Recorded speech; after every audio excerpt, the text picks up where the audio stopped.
नमस्कार। आज हम एनटीपीसी स्टॉक को थोड़ा बारीकी से समझने की कोशिश करते हैं। काफ़ी चर्चा है कि 2025 के लिए ये एक महत्वपूर्ण निवेश हो सकता है जी। और हमारी ये पड़ताल आधारित है हिमालयन स्टॉक्स गुरुकुल नाम के एक यूट्यूब चैनल के विश्लेषण पर। हाँ, उन्होंने एक वीडियो बनाया है इस पर why NTPC is the best stock for 2025 करके। बिल्कुल। तो आज का मकसद यही है कि उस विश्लेषण के आधार पर देखें कि भाई भारत की ऊर्जा स्थिति क्या है, एनटीपीसी का इसमें क्या रोल है और निवेश के लिहाज से इसमें कितना दम है। सही।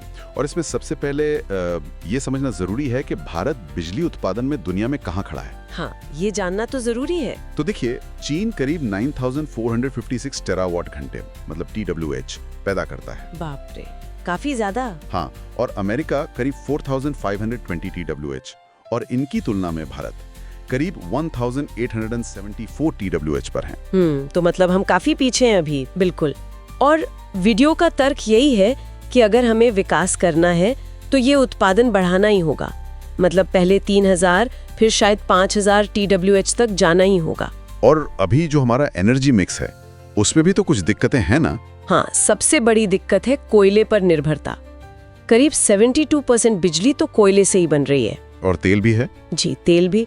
तो इससे एक तो प्रदूषण बढ़ता है और दूसरा हमारा विदेशी मुद्रा भंडार भी खर्च होता है तेल खरीदने में। तो साफ है कि रिन्यूएबल एनर्जी यानी अक्षय ऊर्जा की तरफ जाना ही पड़ेगा। एग्जैक्टली।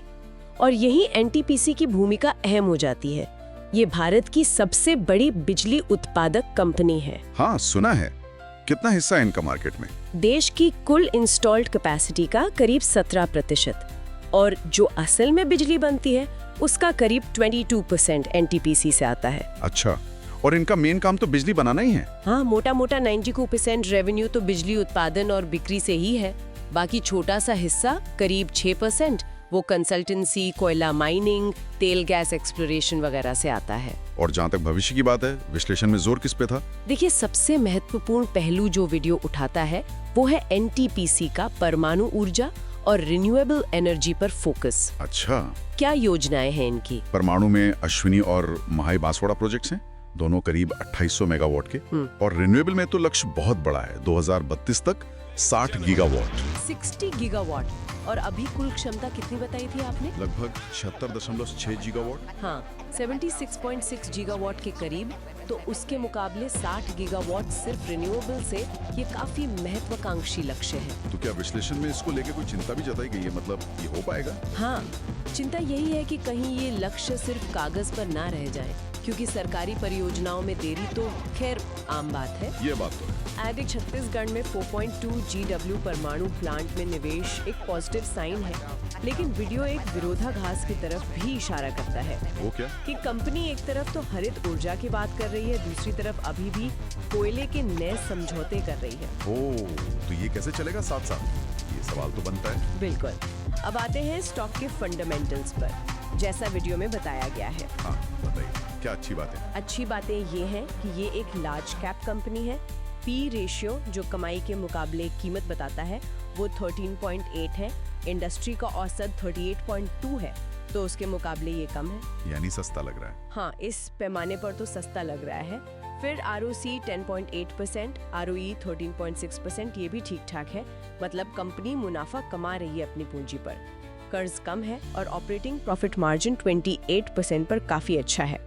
ये तो सब पॉजिटिव लग रहा है। जी, वीडियो में कई पैरामीटर्स को तो 1000 रेटिंग दी गई है। लेकिन कुछ नेगेटिव भी होगा। हाँ, नेगेटिव ये है कि वीडियो के हिसाब से स्टॉक अपनी इंट्रिंसिक वैल्यू, मतलब एक तरह से उसकी जो वाजिब कीमत होनी चाहिए, वो 213 रुपए के आसपास है, लेकिन अभी ट्रेड कर रहा है करीब 333 रुपए पर। ओह, तो मतलब महंगा है अपनी असली कीमत से। उनके विश्लेषण के अनुसार हाँ।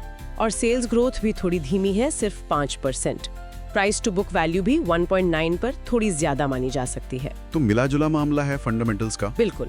इसीलिए वीडियो का निष्कर्ष है कि स्टॉक अच्छा है, सुरक्षित है, पर शायद उत्कृष्ट या बेहतरीन नहीं। अच्छा, और टेक्निकल चार्ट्स क्या कहते हैं? टेक्निकल्स में डेली चार्ट पर स्टॉक कंसोलिडेट होता दिख रहा है, मतलब एक दायरे में है।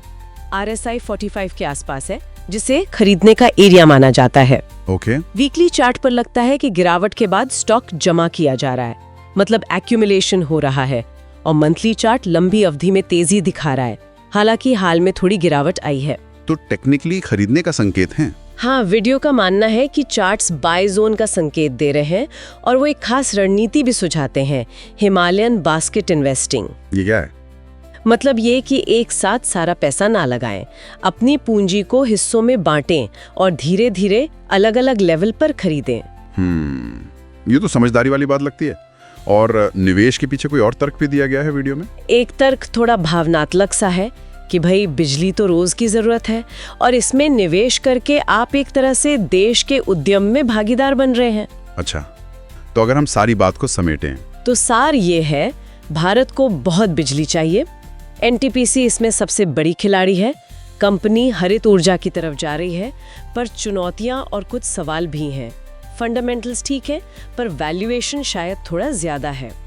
टेक्निकल चार्ट्स अभी खरीदने का इशारा कर रहे हैं। तो सुनने वालों के लिए अंत में एक विचार छोड़ते हैं कि एनटीपीसी जैसी सरकारी कंपनी अपनी तात्कालिक ज़रूरतें, जो शायद कोयले से ही पूरी होंगी, और भविष्य के जो बड़े पूंजी गहन हरित लक्ष्य हैं, उनमें संतुलन कैसे बिठाएगी।